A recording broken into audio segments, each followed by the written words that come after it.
Hello everyone, welcome back to our channel. आज आपण बघणार आहोत TET paper first and second Marathi विषय.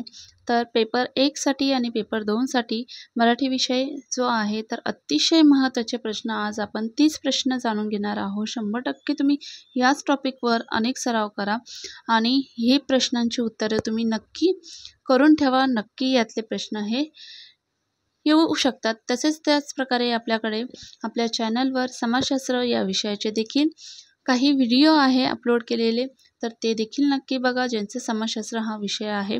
त्याचप्रमाणे आपण PYQ तसेच मागच्या वर्षीच्या ज्या काही क्वेश्चन पेपर झालेल्या आहेत टोटली सर्व त्या बघणार आहे. जर तुम्ही छान रिस्पॉन्स दिला तर नक्कीच तुम्हाला सर्व प्रश्नपत्रिकाचे अपलोड व्हिडिओ तुम्हाला मिळून जातील. त्यामुळे चॅनलवर जर तुम्ही नवीन असाल तर चॅनलला आत्ता सबस्क्राईब करा. 23 डिसेंबर 2025 एक्झामसाठी हा व्हिडिओ अतिशय महत्त्वाचा आहे. तसेच पेपर 1 आणि पेपर 2 मराठी विषय आहे, त्यामुळे अतिशय महत्त्वाचे प्रश्न आपण बघणार आहोत. तर चला व्हिडिओला सुरुवात करूया. प्रश्न क्रमांक 1 आहे बघा, मराठीतील पहिले सामाजिक नाटक कोणते आहे? ऑप्शन दिलेला आहे. हवं तर तुम्ही वही आणि पेन घ्या. महत्त्वाचे जे काही पॉईंट्स आहेत तर ते लिहून घ्या. सामाजिक नाटक विचारले आहे यामध्ये बघा. पहिलं दिलेलं आहे नटसम्राट, तृतीय रत्न, रुक्मिणी स्वयंवर, संगीत हजामत. तर याचं उत्तर आहे पर्याय क्रमांक 2 तृतीय रत्न हे मराठीतील पहिले सामाजिक नाटक आहे. दुसरा आहे बघा पर्याय प्रश्न, खालीलपैकी कठोर व्यंजने नसलेला पर्याय हा तुम्हाला शोधायचा आहे. तर या ठिकाणी बघा व्यंजने करून ठेवायचे आहे. तर यामध्ये कठोर व्यंजने नसलेला पर्याय हा कोणता आहे? तर पर्याय क्रमांक 3 जो आहे तर तो आहे घ, झ, ढ, भ हे कठोर व्यंजन नसलेला पर्याय आहे. बाकी जे आहे ऑप्शन तर ते कठोर व्यंजन आहे बघा. क, व, प, त, च, त, प, ट, थ उच्चार करताना कठोर स्वर हा होतो. त्यामुळे पर्याय क्रमांक 3 हा तुमचं उत्तर असणार आहे, कठोर व्यंजन नसलेला पर्याय. नेक्स्ट क्वेश्चन आहे बघा, महागणपती या शब्दात खालीलपैकी कोणता शब्द नाही? आता महागणपती हा शब्द आहे आणि या शब्दामध्ये महापती हा शब्द देखील होतो, गणती हा देखील होतो, माती होत नाही, पंती देखील होतो. म्हणजे पर्याय क्रमांक 3 हे आपलं उत्तर असणार आहे. महागणपती या शब्दात खालीलपैकी कोणता शब्द नाही? तर उत्तर आहे पर्याय क्रमांक 3 माती. पुढील प्रश्न आहे चौथा, खालीलपैकी कोणता शब्द पुल्लिंगी आहे? आता या ठिकाणी लिंग हा टॉपिक आहे, तर स्त्रीलिंगी, पुल्लिंगी, नपुंसकलिंगी सर्व शब्द हे आपण व्यवस्थित बघून घ्यायचे आहे. जसे की ती नदी म्हणजे स्त्रीलिंगी होती, ते सरोवर, ते तळे हे नपुंसकलिंगी होती, परंतु आपण तो झरा असे म्हणतो, म्हणून उत्तर येतं आपलं पुल्लिंगी तो झरा. ऑप्शन क्रमांक 4 हे आपलं उत्तर असणार आहे. व्हिडिओ आवडला असल्यास व्हिडिओला लाईक करा. तसेच वॉइस टू लेटर करून ठेवा, जेणेकरून तुम्ही पुन्हा एकदा हा जो व्हिडिओ आहे पुन्हा बघा आणि स्वतःची उत्तरे पुन्हा चेक करा. आपलं ते लक्षात आहे की नाही, एकदा दोनदा सराव करा. पूर्ण 30च्या 30ही प्रश्न तुमचे हे होऊन जातील आणि तुम्हाला अनेक काही टॉपिक आहेत त्याचा देखील सराव हा होऊन जाईल. यानंतर बघा पुढील आहे प्रश्न, खालीलपैकी निश्चितपणे एकवचनी शब्द हा ओळखायचा आहे. या ठिकाणी वचन हा टॉपिक आहे, तर वचन हा टॉपिक देखील लिहून घ्या हवं तर, आणि त्याच्यावरचे देखील अनेक जे शब्द आहेत ते नक्की बघा. आता खाली दिलेला आहे वाघ, चित्ता, हत्ती, सिंह. तर उत्तर आहे आपलं सिंह. तर यामध्ये वाघ, चित्ता, हत्ती, सिंह हे पर्याय दिलेले आहे, तर उत्तर आपलं सिंह हे असणार आहे. पुढील प्रश्न आहे, मी स्वतः त्याला पाहिले या वाक्यातील अधोरेखित शब्द सर्वनामाच्या कोणत्या प्रकारातील आहे? पर्याय दिलेले आहे अनिश्चित, संबंध, दर्शक आणि आत्मवाचक. उत्तर आहे बघा खाली स्वतः या शब्दाच्या खाली अंडरलाईन दिलेले आहे. मी स्वतः त्याला पाहिले, तर अधोरेखित शब्द आहे स्वतः आणि सर्वनामाचा प्रकार आहे हा आत्मवाचक. सो उत्तर आहे आपलं पर्याय क्रमांक 4. यानंतर पुढील प्रश्न आहे, काळ्या मातीत मातीत या काव्यसंग्रहाचे कवी कोण आहे? तर या काव्यसंग्रहाचे लेखक कवी आहे विठ्ठल वाघ. नक्की हवं तर नोट डाऊन करून ठेवा. महत्त्वाचा प्रश्न आहे. इंद्रजित भालेराव, नामदेव ढसाळ, फ मु शिंदे आणि विठ्ठल वाघ. तर पर्याय क्रमांक 4 विठ्ठल वाघ हे आपलं उत्तर असणार आहे. काळ्या मातीत मातीत या काव्यसंग्रहाचे कवी विठ्ठल वाघ आहेत. यानंतर पुढील प्रश्न आहे. अनियमित कचरा गाडी म्हणजेच घंटागाडी नियमितपणे कॉलनीमध्ये यावी म्हणून महापालिके लिहिलेले पत्र हे कोणत्या प्रकारचे असेल? आवेदनपत्र, मागणीपत्र, तक्रारपत्र, विनंतीपत्र. तर आपण या ठिकाणी तक्रार केली आहे की कॉलनीमध्ये गाडी येत नाहीये, म्हणून हे तक्रारपत्र झाले. म्हणून आपला पर्याय क्रमांक 3 हे उत्तर असणार आहे तक्रारपत्र. यानंतर पुढील प्रश्न आहे. काळा घोडा विशेषणाचा प्रकार हा आपल्याला ओळखायचा आहे. पर्याय दिलेला आहे. संख्यावाचक विशेषण, अव्ययसाधित विशेषण, गुणवाचक विशेषण, धातुसाधित विशेषण. तर या ठिकाणी घोडा कसा आहे तर काळा आहे, म्हणून या ठिकाणी उत्तर आपलं येईल गुणवाचक विशेषण. तर पर्याय क्रमांक 2 हे आपलं उत्तर असणार आहे. काळा घोडा विशेषणाचा प्रकार आहे गुणवाचक विशेषण. पुढील प्रश्न आहे. पुढीलपैकी कोणत्या वाक्यातील क्रियापद हे सकर्मक आहे? मयूर रस्त्यात पडला, आई भाकरी करते, मीना पुस्तक वाचत आहे आणि चौथा आहे सरांनी विद्यार्थ्याला सूर्यनमस्कार शिकवले. तर पर्याय क्रमांक 4 हे आपलं उत्तर असणार आहे.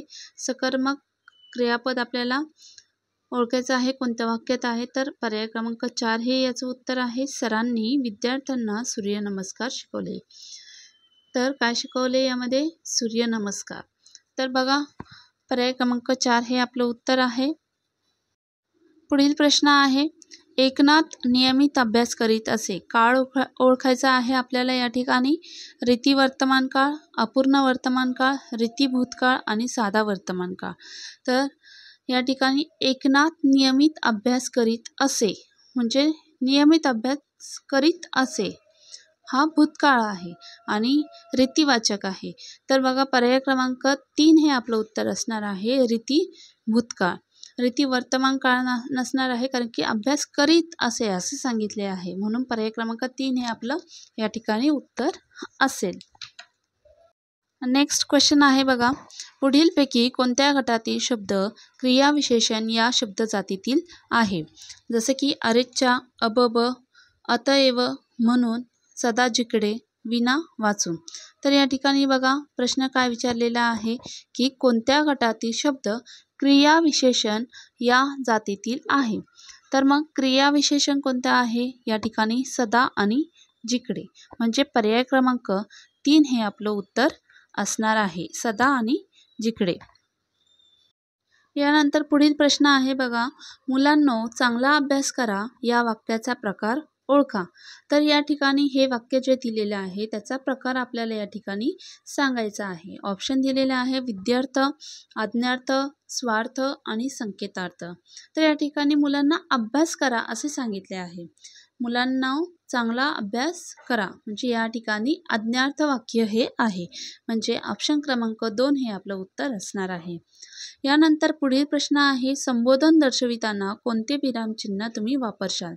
तर संबोधन दर्शवताना आपण या ठिकाणी स्वल्पविराम हे चिन्ह वापरतो. पुढील प्रश्न आहे. संबोधन हा झाला प्रश्न. पुढील आहे बघा. खालीलपैकी अशुद्ध पर्याय कोणता आहे किंवा कोणते आहे? तर या ठिकाणी तुम्हाला 4 शब्द दिलेले आहे. मतितार्थ, इशारा, शुश्रूषा आणि अनुसया. तर या ठिकाणी आपल्याला अशुद्ध पर्याय शोधायचा आहे. तर अशुद्ध पर्याय या ठिकाणी ऑप्शन क्रमांक 4 आहे. या ठिकाणी अनुसया दिलेला आहे. तर या ठिकाणी अनसूया असं येईल. यानंतर बघा पुढील प्रश्न आहे. हा प्रश्न अतिशय महत्त्वाचा आहे. अनेक वेळा हा प्रश्न आलेला आहे, त्याच्यामुळं IMP आहे. हवं तर तुम्ही नोट डाऊन करून घेऊ शकता. गोविंदाग्रज या टोपण नावाने लेखन करणाऱ्या साहित्यकाचे नाव काय आहे?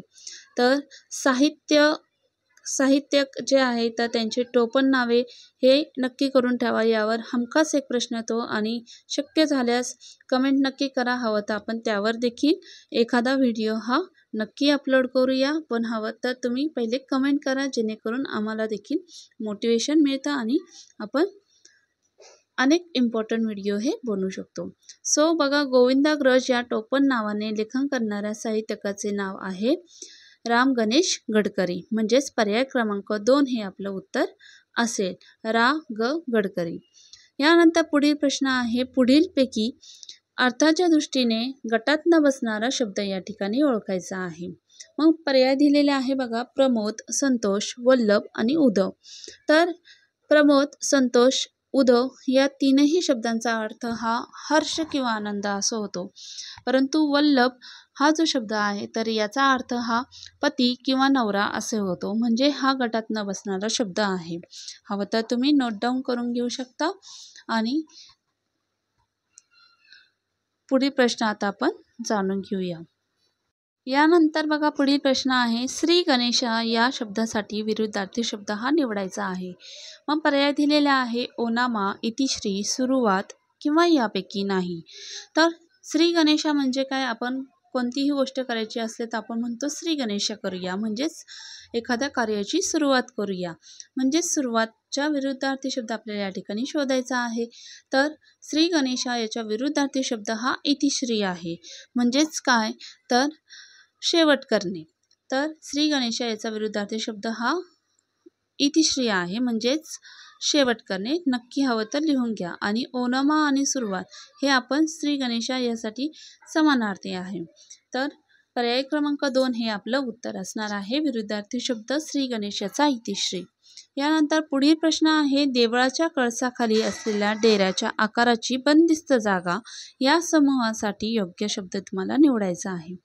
सगळ्यांना माहिती आहे बघा, गाभारा, घुमट, चबुतारा आणि आसन. तर आसन तर येणार नाही. यानंतर गाभारा आणि घुमट. तर कळसाच्या खाली सांगितलेले आहे आपल्याला डेऱ्याच्या आकाराची जी बंदिस्त जागा असते त्याला आपण घुमट असे म्हणतो. म्हणून उत्तर आपलं येईल घुमट. पुढील प्रश्न आहे, खालीलपैकी बरोबर नसलेला पर्याय तुम्हाला निवडायचा आहे. कानाने हलका असणे, पटकन विश्वास ठेवणे, कानावर पडणे, सहजरित्या माहिती होणे, कानमंत्र देणे, गुप्त सूचना देणे आणि कानाला चावा घेणे, लक्षपूर्वक ऐकणे.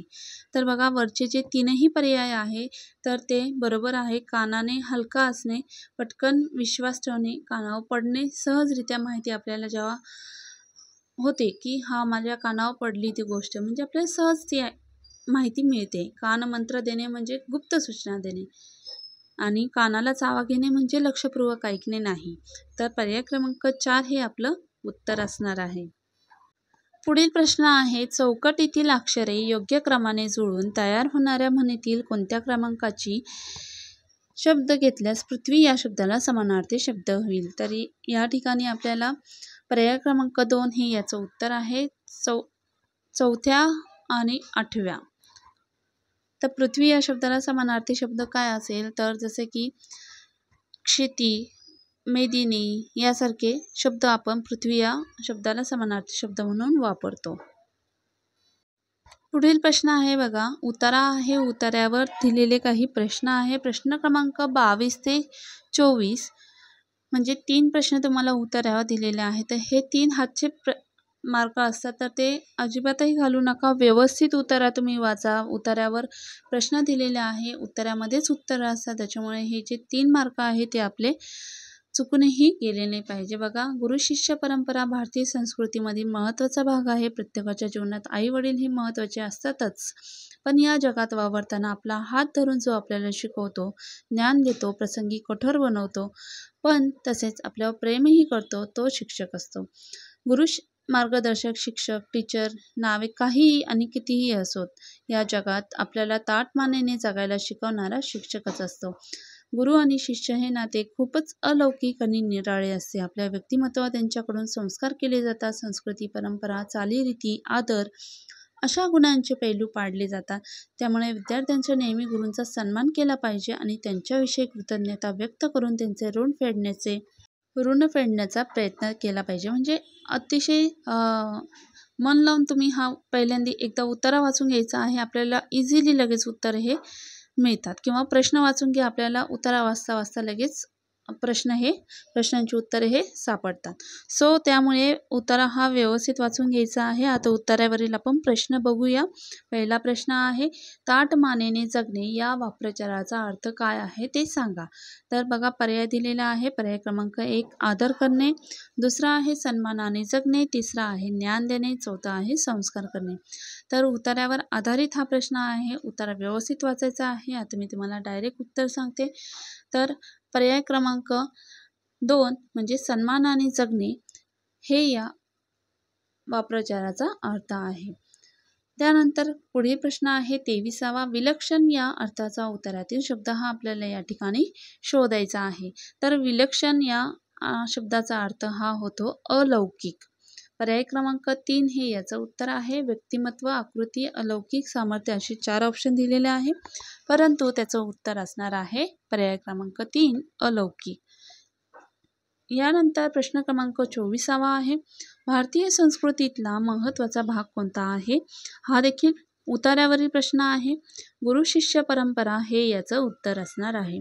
पर्याय क्रमांक 1 हे या प्रश्नाचं उत्तर असेल. भारतीय संस्कृतीतला महत्त्वाचा भाग हा गुरु शिष्य परंपरा आहे. यानंतर बघा पुढील प्रश्न आहे, कविता दिलेली आहे. उतारा झाला. आता कवितेवर आधारित प्रश्न आहे. तर कवितेवर देखील आधारित 3 प्रश्न आहे. 25 ते 27 प्रश्न असणार आहे. उत्तरे दिलेल्या पर्यायातून तुम्हाला निवडायचे आहे. कविता दिलेली आहे, झाड आहे हिरवेगार, वारा देते थंडगार, झाडाच्या सावलीत मी बसते, झाडा खुदकन गालात हसते, झाड देते माया, झाड देते छाया, झाडावर भरते पक्ष्यांची शाळा, झाडाखाली सर्व पाणी होतात गोळा. कविता व्यवस्थित वाचायची आहे आणि कवितेवर आधारित प्रश्न आहे, त्यामुळे कवितेत जे प्रश्न दिलेले आहे तर त्यावरच आधारित आपले हे उत्तर असणार आहे. जसे की बघा प्रश्न दिलेला आहे, कवितेनुसार झाड काय देत नाही. आता तसं कॉमनली तर झाड हे आपल्याला माया देते, छाया देते, वारा देते, फळे पण देते. परंतु कविता आपण वाचली त्यामध्ये आपण बघितलं आहे माया, छाया, वारा हे 3ही शब्द आलेले आहे, परंतु फळ हे मात्र शब्द आलेले नाही आहे. म्हणून आपलं उत्तर हे पर्याय क्रमांक 4 हे असणार आहे. तर कवितेनुसार झाड आपल्याला फळ हे देत नाही, फळे देत नाही. तर पर्याय क्रमांक 4 हे उत्तर असणार आहे. यानंतर प्रश्न क्रमांक 26वा आहे, समीरण या शब्दासाठी कवितेत येणारा पर्यायी शब्द हा कोणता आहे. तर समीरण म्हणजेच काय, तर वारा. तर पर्याय क्रमांक 2 हे आपलं याचं उत्तर असणार आहे. तर मित्र, झाड, फुले हे त्याचे पर्याय नसणार आहे. समीरण या शब्दासाठी कवितेत आलेला शब्द हा वारा आहे. यानंतर पुढील प्रश्न जाणून घेऊया. तर होणारे भावी शिक्षकांना तुम्हाला व्हिडिओ आवडला असेल तर व्हिडिओला एकदा लाईक नक्की करा. चॅनलवर नवीन असेल तर चॅनलला सबस्क्राईब नक्की करा, कारण की आपल्या चॅनलवर TETची एक प्लेलिस्ट देखील आहे, ती नक्की जाऊन बघा. नक्कीच त्याचा तुम्हाला फायदा होणार आहे. त्याचप्रमाणे आपण 2013च्या पासून जेवढे काही PYQ आहे तर सर्व आपण ती बघणार आहे, सर्व विषयांची. त्यामुळे छान रिस्पॉन्स द्या, जेणेकरून आम्हालाही मोटिवेशन मिळेल आणि आम्ही देखील पुढचे व्हिडिओ हे लवकरात लवकर अपलोड करूया, जेणेकरून आता आपल्याजवळही वेळ फार कमी राहिलेला आहे अभ्यासासाठी. त्यामुळे छान व्यवस्थित अभ्यास करा आणि नक्की 90+ हे आपल्याला त्याच्यापेक्षा जास्त स्कोअर हा करायचा आहे. त्यामुळे छान अभ्यास करा आणि नक्की प्लेलिस्ट जाऊन बघा. नक्कीच तुम्हाला त्याचा फायदा होईल. अतिशय फ्री आहे, मोफत आहे, कोणतेही चार्जेस नाही आहे. सो नक्की बघा जाऊन. पुढील प्रश्न आहे बघा, झाड खुदकन केव्हा हसते. तर कवितेवर आधारित हा आहे प्रश्न. मी पाणी टाकल्यावर, मी सावलीत बसल्यावर, मला पाहिल्यावर आणि पक्षी आल्यावर. तर पर्याय क्रमांक 2 हे आपलं उत्तर असणार आहे, मी सावलीत बसल्यावर. त्यानंतर पुढील प्रश्न आहे 28वा, भगवान शब्द खालीलपैकी कोणत्या प्रकारचा आहे. तर पर्याय दिलेले आहे देसी, परभाषीय, तत्सम आणि तद्भव. तर पर्याय क्रमांक 3 हे याचं उत्तर असणार आहे. भगवान शब्द हा तत्सम या प्रकारचा आहे. यानंतर 29वा प्रश्न आहे, मनमोहिनी तुझा मोहक मोहरा मनातून माझ्या मावळेना, या ओळीतील अलंकार तुम्हाला ओळखायचा आहे. तर अलंकार हा देखील एक टॉपिक आहे, तर तो टॉपिक देखील नक्की करून ठेवा. यमक, अनुप्रास, उपमा, उत्प्रेक्षा अलंकार. सो या ठिकाणी ओळ ही वाचायची आहे, मनमोहिनी तुझा मोहक मोहरा मनातून माझ्या मावळेना. तर म या शब्दाची पुन्हा पुन्हा आलेला आहे हा शब्द, म्हणून अनुप्रास हा अलंकार या ठिकाणी असणार आहे. सो पर्याय क्रमांक 2 हे आपलं उत्तर असणार आहे. यानंतर शेवटचा प्रश्न आहे बघा 30. शार्दूल विक्रीत वृत्तातील गण कोणते आहे? तर याचं उत्तर आहे पर्याय क्रमांक 2 म स ज स त त ग. तर शार्दूल विक्रीडित वृत्तातील गण हे आहे, पर्याय क्रमांक 2 असणार आहे. तर होणारे भावी शिक्षक जे आहेत तर त्यांनी नक्की व्हिडिओ आवडल्यास व्हिडिओला लाईक करा. आपल्या चॅनलला TETची एक प्लेलिस्ट आहे, नक्की जाऊन व्हिजिट करा. नक्कीच त्याचा तुम्हाला फायदा होणार आहे. त्याचप्रमाणे व्हिडिओ आवडल्यास व्हिडिओला लाईक करा, फ्रेंड्ससोबत शेअर करा, छान अभ्यास करा. सर्वांना चांगला स्कोअर आणायचा आहे आणि कमेंट देखील करा तुम्हाला पुढील कोणते व्हिडिओ हवे आहे. नक्कीच प्रयत्न करू.